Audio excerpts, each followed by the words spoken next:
statement, I give the floor to the representative of Pakistan. Thank you, Mr. President.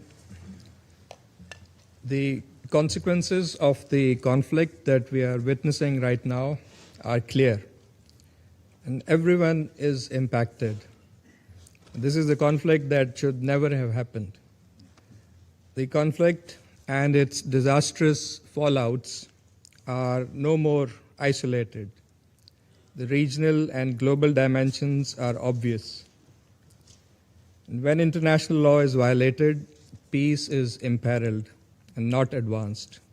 We call for immediate and complete cessation of hostilities and return to the dialogue table. Only a peaceful settlement will serve everyone's interest. It is unfortunate that despite the grave threat faced by the region, the Council could not unify behind a comprehensive response to end the conflict.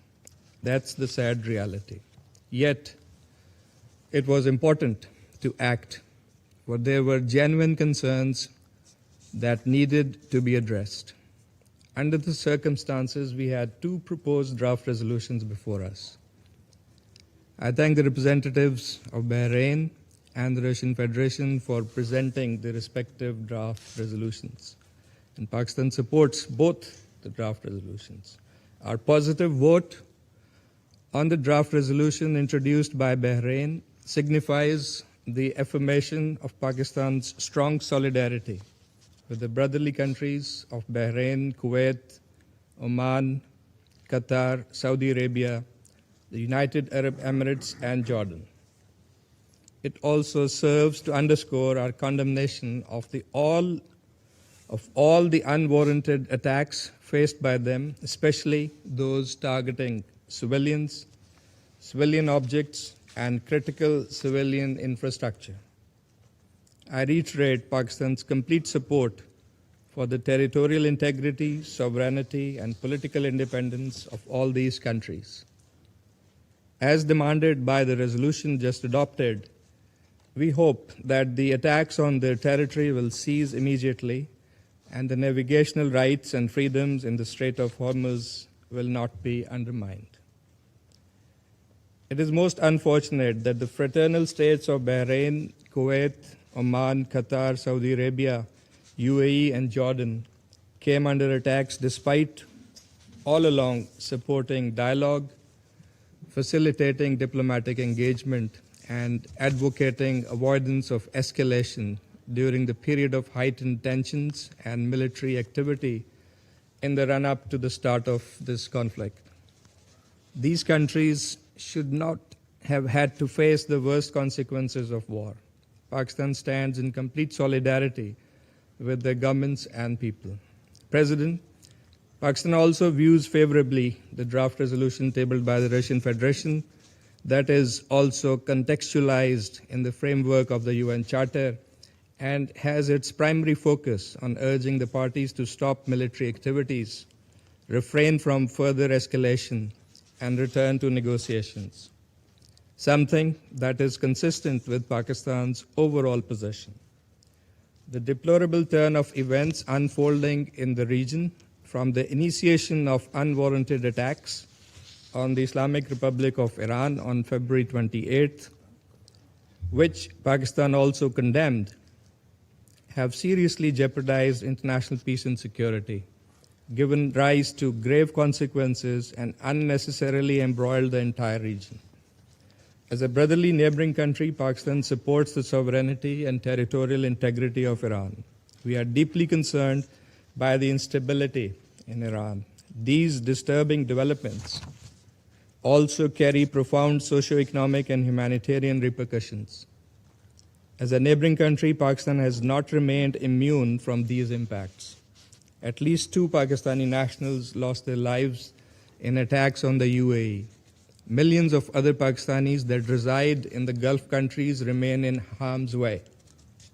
Our fuel supplies have been seriously hampered, obliging the government to take extraordinary measures for conserving the use of oil, gas, and electricity.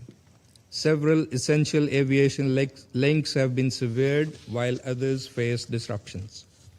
President, Pakistan seeks an immediate end to this conflict that has caused immense humanitarian suffering in all countries affected by the missile and drone strikes on schools, residential areas, oil and port facilities, water desalination plants, and civic infrastructure.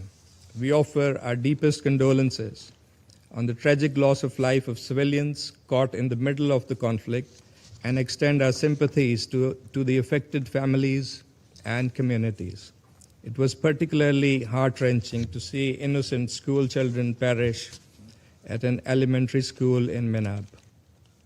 Any use of force outside the bounds of the UN Charter is unlawful and condemnable. It is also incumbent upon all parties to strictly comply with international humanitarian law in the conduct of hostilities. We call for a swift return to dialogue and diplomacy to pursue a peaceful resolution of all contentious issues in accordance with the rights, obligations, and responsibilities of the parties concerned.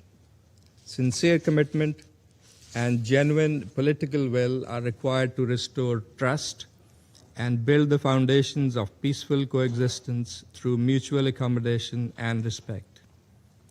One country of the region must not be allowed to dictate the terms in its neighborhood of what it considers acceptable and what constitutes a threat, seeking absolute security for itself while occupying Palestinian and Arab territories and destabilizing, coercing, and threatening the rest, ultimately dragging everyone into conflict and confrontation. Mr. President, we welcome and deeply appreciate the sincere efforts being made by various countries to mediate between the warring parties. The leadership of Pakistan has also remained in close contact with our neighbors, friends, and partners throughout the region and beyond, and continues to play a constructive role in that regard. I conclude by reiterating Pakistan's call for all sides to immediately de-escalate, exercise maximum restraint, desist from undertaking further attacks, and urgently resume diplomacy for a negotiated, lasting resolution to this crisis. I thank you.